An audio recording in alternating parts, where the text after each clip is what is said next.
de trabajo del Ministerio de Relaciones Exteriores. Y todo tiene que ver con todo. Hablar de clima, hablar de geodesia y hablar también de navegabilidad de la hidrovía y del puerto de Ituzaingó y del puerto de Corrientes y todo. Todo tiene que ver con todo. Y del segundo puente, no solo el de acá, sino el segundo puente de Reconquista, mejor dicho sería Avellaneda, no Reconquista con Goya, etcétera, etcétera, etcétera, ¿no? Él forma parte de la Comisión de Cambio Climático, de Ambiente y Desarrollo Sustentable, CCAYDS, del Consejo Consultivo de la Sociedad Civil de la Cancillería Argentina, por invitación, no es porque él se presentó ni nada, sino que por invitación lo han... Y después va a subir algunas cosas de la exposición que le estamos grabando, ¿no? A Ariel Fabián, González Tito Yankovic, todo el... todo el mundo te conoce por Tito Yankovic directamente. Sí, Tito, ¿no? Yankovic, yo soy Miguel Yankovic. Y cuando chico era Miguelito. Ah, claro, y ahí quedó el Tito, quedó el Lito. Lito quedó, exactamente. Bueno, bienvenido acá en concreto RTV, el programa de los sábados. Los domingos hacemos domingueando, ¿no es cierto? Y un poco este es un prolegómeno de otras entrevistas que vamos a hacer ya cuando arranquemos también en concreto RTV por televisión, ¿no? Sí. Que va a ser el mes que viene prácticamente, lo diferimos un mes para evitar empezar todos atorados, sino empezar tranquilo, ¿no? Es importante empezar tranquilo. Bueno, te agradezco muchísimo, Eduardo, la invitación y mis saludos afectuosos a toda tu audiencia, y es un placer poder compartir esta mañana del sábado para charlar de temas que realmente atañen a toda la comunidad. Claro, vos sabés que la gente está tan atorada con el tema del costo de vida, inflación, pérdida del empleo, etcétera, etcétera, o conservación del empleo, que no ve los grandes temas. Y resulta que estos grandes temas son los que pueden hacer que haya un desarrollo sustentable, que haya más empleo, que haya la posibilidad de conservar los empleos, que los empleos sean sustentables, que haya mayor movilidad laboral también. Es decir, una serie de cuestiones que se la ponen, dicen, en Alemania tal cosa, y acá podría ser lo mismo, ¿no es cierto? Porque somos, en cantidad de riqueza, somos el quinto país del mundo. Es una paradoja la Argentina, ¿no? Mira la multiplicidad de riqueza natural que tenemos. Yo creo que muy poquito, puede ser 2, 3, 4, que lleguen a igualarle a la Argentina. Porque vos mirás todo a lo largo de la cordillera y tenemos minerales de todas las calidades que querés: oro, plata, litio, tenemos todo, una variedad tremenda, y variedades de piedras que tenemos todo a lo largo. Tenemos una pampa extraordinaria, envidiable por muchos países, envidiable sanamente, por supuesto, que muchos dicen. A veces a mí me tocó viajar en algunos países, porque cuando estuve contratado con Naciones Unidas para arreglar, trabajé varios años y tenía que ir a distintos países a atender algunos temas. Entonces la pregunta a veces era: che, ¿qué le pasa a ustedes los argentinos? ¿Qué le pasa a ustedes los argentinos que tienen tanta riqueza y siempre están hablando de hambre? Siempre hablan de que pueden dar de comer a 400, 500 millones de habitantes, y resulta que tienen solamente 40 y no le pueden dar de comer a la mitad.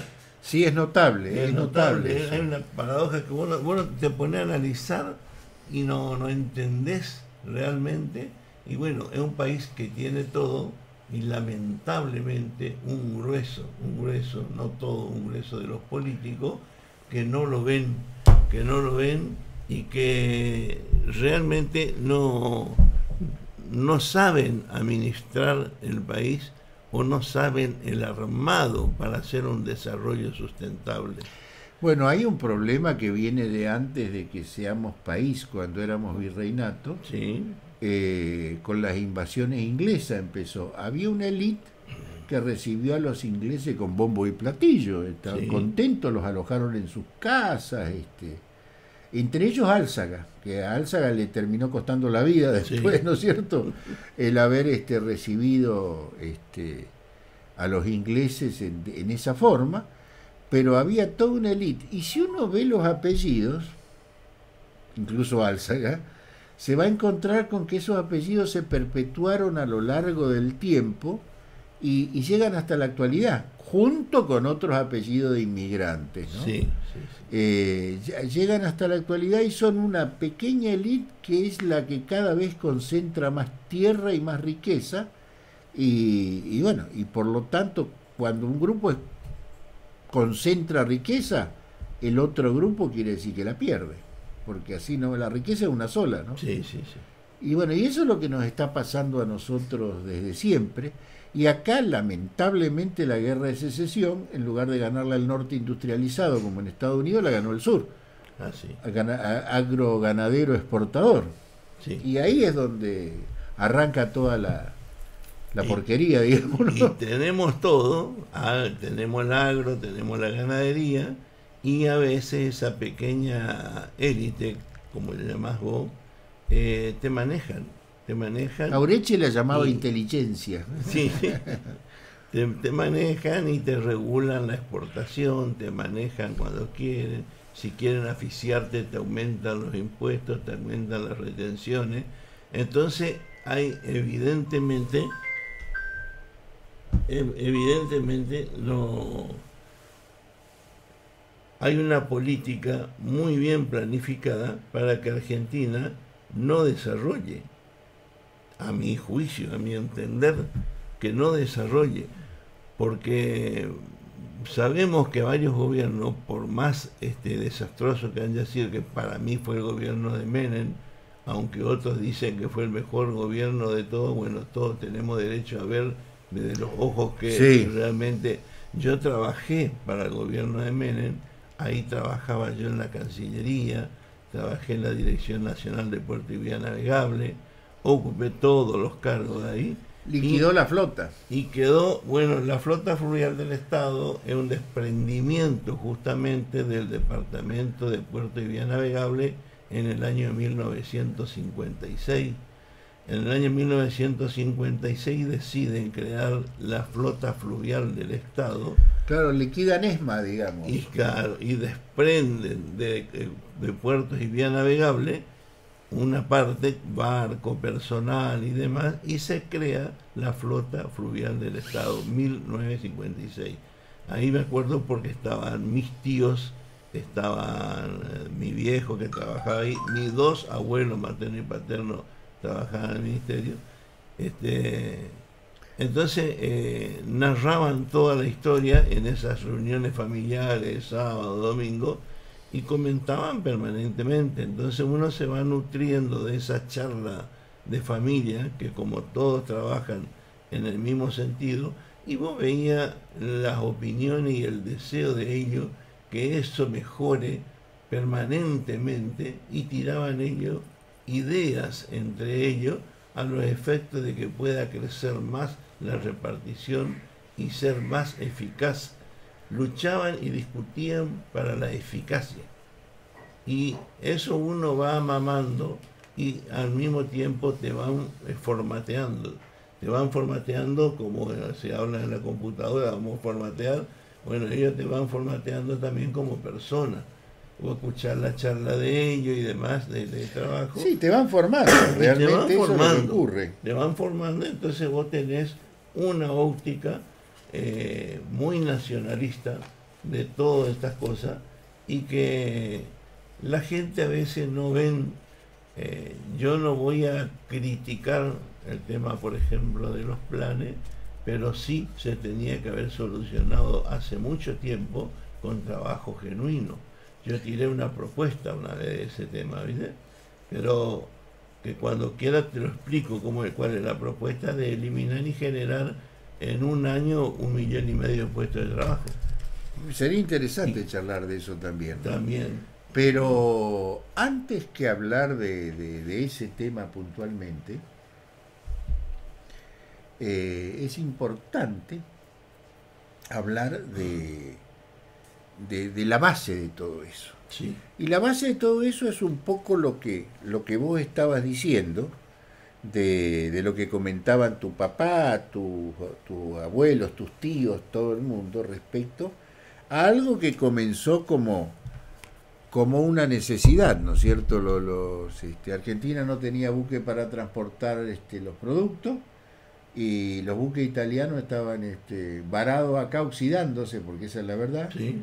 Y entonces Castillo, el presidente conservador, él hizo lo que cualquier presidente de cualquier lugar del mundo hacía: les puso bandera argentina, los confiscó, les puso bandera argentina y los mandó a navegar por rutas donde no había riesgo de submarinos. Por otra parte, como triangulaba Argentina tanto con el Reino Unido como con Alemania, con los dos, los submarinos alemanes y los destroyers ingleses no los atacaban, los dejaban pasar. Sí. Porque así fue, sí, realmente. Sí. Por eso cuando se habla de qué pasa ahora que no tomamos partido con el tema de la guerra, es una estupidez, o una complicidad con servicios de otro gobierno, porque este tipo de cuestiones, psicología de guerra, las maneja. Incluso dicen, estaba escuchando del embajador de Paraguay respecto al avión. El avión en sí está investigando la justicia, es otro problema, no nos vamos a meter en eso. Pero la central de la CIA para el Cono Sur funciona en la embajada de Estados Unidos en Asunción. Eso lo saben hasta los chicos. Sí, sí, sí. Y hablan como que fuera que el de Paraguay, como que fuera, no sé, San Juan 23, el que está hablando, que dice que tal cosa. Está repitiendo lo que le dicen ni siquiera el gobierno de Estados Unidos, sino la inteligencia de Estados Unidos, que está manejando la psicología de guerra. Y bueno, y nosotros compramos cualquier verdura, ¿no es cierto? Eso también es muy cierto. Me costó ver de cerca todo cuando yo fui como asesor del presidente Guasmosi. Estuve en la época de él, a través del presidente del Partido Colorado, que era Papi Sanabria Cantero. Ajá. Me dijo Giancovi, ¿por qué no nos asesorar en todo lo que es vía navegable y toda la parte de puerto? Y le digo yo, sí, podríamos hacer, habría que conversar con el presidente cómo es el convenio, cómo es el contrato, y arreglamos y bueno, saqué una licencia sin goce de haberes para cumplir funciones que eran afines con la que teníamos, que la ley dice justamente que no te pueden negar la licencia siempre y cuando sea para mejorar o ampliar tu conocimiento al que vos estás desarrollando en tu país. Entonces me pagaban muy bien y me fui y le modifiqué un montón de cosas que hoy día Paraguay tiene puertos extraordinarios. Uh-huh. En el caso de Villeta, le reformé todo Villeta, le amplié todo, le expliqué y le fundamenté cuál era al presidente Bamosi el por qué tiene que desarrollar, y me dijo, vamos a hacer una cosa, vos vas a quedar contratado acá y queda todo el cuerpo de ingeniería a tu cargo y vos decidís en qué tiempo. Y le dije, yo necesito solamente 1 año para que esto empiece a marchar y quede perfecto, y seguramente en 5 o 10 años más los empresarios van a querer venir todos a instalarse acá en el Paraguay, cosa que ocurrió. Encima se llevaron los buques y no los pagaron. Exactamente. Porque las mismas empresas hicieron la doble bandera con bandera de conveniencia, o sea, con segunda bandera la paraguaya, y dejaron de pagarse a sí misma los créditos por lo que se vendían los buques. Es decir, fue una estafa. Y le puso la condición de que quienes se instalaban ahí 5 años no podían volver a salir, digamos, del asentamiento paraguayo. Tendría que actuar como empresa paraguaya. Ahora la vemos pasar y bueno, acá... Ahora te voy a hacer una pregunta para entrar en tema de lo que habíamos prometido a la audiencia. Desde la Zanja del Tigre, año 32, proyecto de Zanja del Tigre, donde los japoneses se llevaban toda la piedra y nos dejaban lo que sería ahora la hidrovía, todo el dragado, sí, todo, y nos mantenían encima con bueno, llevándose la piedra nomás, porque hasta los puertos nos daban. Puertos modernos que nosotros no teníamos, porque teníamos los clásicos ingleses. Lo mismo que en otra época hicieron con el cuero de la vaca. Exactamente. Es lo mismo. Bueno, año 32 del siglo pasado. Estamos por cumplir 100 años, ¿no? Sí. Y no se ha hecho nada. Y vos lo hiciste en Paraguay en un año. ¿Qué es lo que pasa a los argentinos? ¿Qué nos pasa? Mira, yo tuve en su momento, cometí, digamos, parecería ser para otra gente que cometía el error. Yo no me arrepiento y voy a continuar diciendo que no me arrepiento, que me indigné tanto. A mí me exoneraron del puerto y vía navegable. Exoneración tuve en la época de Menem, porque éramos un grupito de 7 que teníamos que analizar los pliegos de base y condiciones para el llamado a licitación de la hidrovía. También se iba a alargar los ferrocarriles, que también se iba a levantar porque dice que daba pérdida para los ferrocarriles que conectaban. Eso manejaban todas las petroleras. Claro. Entonces la gente y toda la gente que le gustaba seguir por las carreteras, que ahí estaba el sindicato de camioneros prendido. Bueno, yo no sé si te acordás del capitán Queirel de acá, el sí, papá de Queirel de acá, que estuvo un tiempo, pero estuvo en Capitanía de Puerto en Rosario en la época de Onganía. Era amigo de papá. Sí. Y Queirel, que era desarrollista, estaba de acuerdo con el cierre de ramales que hizo Frondizi, el primer cierre, y estaba de acuerdo con las usinas térmicas. Él decía que para qué íbamos a hacer Paraná Medio, al final no se hizo. Yacyretá la terminó empezando Martínez de O, ¿no es cierto? Sí. Pero él no estaba de acuerdo porque decía, si con usinas térmicas nosotros podemos cubrir todo el litoral, con menores costos. ¿Te podés imaginar ahora el balurdo que tendríamos si hubieran seguido esa teoría? Él era capitán de navío, creo, capitán de fragata, capitán de navío. De navío. Pero tenía sus asesores, es decir, él no hablaba porque era un tipo muy recto, muy estudioso, muy consciente. No estoy hablando mal, no lo estoy criticando, pero había todo un equipo de ingenieros, etcétera, que opinaban así. Y yo no sé, vos o yo en aquella época, probablemente vos y yo hubiéramos estado, porque yo soy hijo del abogado de los marítimos del estudio de Buenos Aires, que fue el de Rosario, después fui yo acá, es decir, yo conocía el tema, conocía de adentro el tema puerto y vía navegable, pero el que no conoce puede comprar perfectamente porque vos le mostrás una planilla de costos y tiene razón ese hombre. Lo que no te dice qué pasa si no hay gasoil, qué pasa si tenés que importar, qué pasa si te suben los precios, porque te regulan de afuera. Sí. Y el único complejo que había en aquel tiempo en el litoral, porque el otro estaba en La Plata, era el de PASA, Petroquímica Argentina Sociedad Anónima, que estaba en Rosario, y que era capitán inglés. Sí. Entonces estábamos en manos de los ingleses y bueno, y el broche de oro se lo pusieron Cavallo y Menem, ¿no? Sí. Y bueno, pero ahí te quería comentar lo que pasó.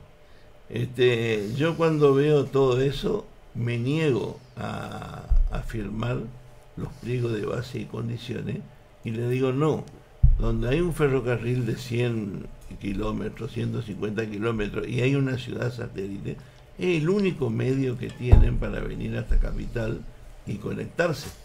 Entonces, si nosotros levantamos los ferrocarriles, Lo matá. lo mato. Si usted, y me dice, pero dan pérdida. Y le digo, no, no dan pérdida. Eso es una inversión a plazo. No vayan a pretender de que sea ya algo que le dé ganancia. ¿Por qué? Porque tienen que estar conectados y no congestionarse todo acá en Buenos Aires capital, porque si le sacan eso, esa gente va a venir a vivir acá. Claro, Y bueno, así va a ocurrir en todos lados, y nos vamos llenar de población acá, y se van a meter hasta debajo de la casa de gobierno ahora para vivir. fíjate vos la paradoja. En esa misma época, Onganía, y después, después vino el proceso, ¿no? Sí, sí, sí. Onganía, el proceso Menem. En esa época, Estados Unidos desarrolla una empresa estatal de ferrocarriles, justamente por lo que vos decís, Sí. porque había un montón de poblados que incluso no tenían gas natural, ni les convenía el gas natural. Lo que les convenía es que les llevaran gas por gasoductos virtuales o les llevaran garrafa. Sí. ¿En dónde? En camión, no, eso encareció una barbaridad. En tren. Si vos, y encima ese tren cargaba después granos o lo que fuera y llevaba a los centros donde estaban los hilos, porque ahí no Sí. estaban los hilos de campaña nomás. Entonces, si vos le sacabas eso, el ferrocarril, esos pueblos Sí. morían Le mataban los pueblos. y la gente se iba a vivir al borde o en la periferia de las ciudades. Así es. Entonces, ¿qué pasa? Por más que en aquellos lugares vendieran la tierra o lo administraran, después se generaba un gasto tremendo de combustible porque los 200 kilómetros ida y vuelta que tenían que hacer todos los días, toda la gente, con las maquinarias, los autos, las camionetas, todo era mucho más que el gasto del tren. Mira, era Bueno, un pero ¿cómo nosotros no vimos eso? No, no es que lo vimos. Nosotros vemos, yo vi y mirá la respuesta que me dieron. Yo quiero que escuche esto. Cuando me voy para hablar con Cavallo, me acuerdo que me lleva una mujer de apellido Godoy y le decían la Chajarí, porque era de Chajarí. Hablo con ella y me dice, ¿cómo que no te va a atender Cavallo? Y le digo, no, esto es una vergüenza lo que está ocurriendo. Porque le digo, yo no voy a firmar nada de esto, al contrario, voy a hacer una denuncia civil y penal. Esta es una posible traición a la patria. Entonces voy a hacer una denuncia por El presunta movimiento estafa al Unidad Estado Nacional. Justicialista se hizo el movimiento Unidad y Renovación Justicialista cuando los renovadores, cada uno con un sobre marrón con el nombre del intendente. Y entonces fulano, tac, fulano, tac, fulano. Cuando terminó el boito cerró el portafolio vacío y dijo, bueno muchachos, a trabajar. Y te puedo asegurar que algún intendente por ahí sin vergüenza habrá habido, pero el 90% de los intendentes sabía, porque ya venía de Bauzá y de Cora y Vittel les había dicho, que esa plata era para la campaña. Así que estaban todos esperándolo al intendente para que les trajera la plata. ¿No? Es lo mismo, es lo que vos estás contando, pero del otro lado. Pero en este caso destruyendo al país. Y claro, pero Porque era quitarle esa las vías plata navegables. venía de Jesús González. ¿Sí? Y Jesús González yo lo conozco, ya, que para descanse, ¿no?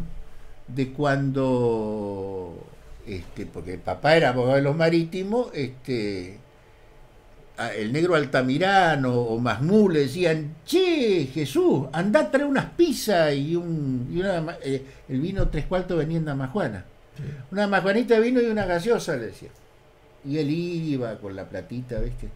Y después fue, a fuerza de pegarse a uno, a otro secretario general, entró en la parte fluvial. Sí, después, pedí sindicato de dragado y balizamiento. claro, hasta que se pegó con eso, porque estaba en los marítimos, lo que yo te digo era en los marítimos, en el SOMU.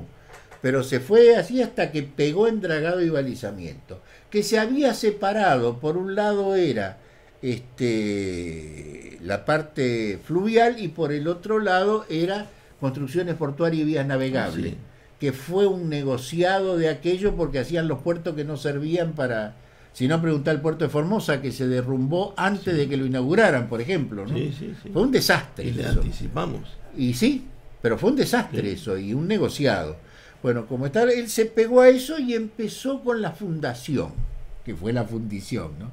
Que eso fue, le armaron una fundación. Inclusive yo estaba en la fundación de Jesús en Buenos Aires, pues yo lo conocía de toda la vida, ¿no? Yo era adolescente y él era un muchacho, y era una fundación para una multitud, ¿viste? Un edificio en Puerto Madero, no sé si te acordás, y era vacío, estaba Jesús en su oficina y nada más. Por ahí hacían alguna reunión de algo y venía todo el mundo, pero la fundación en sí no había nadie.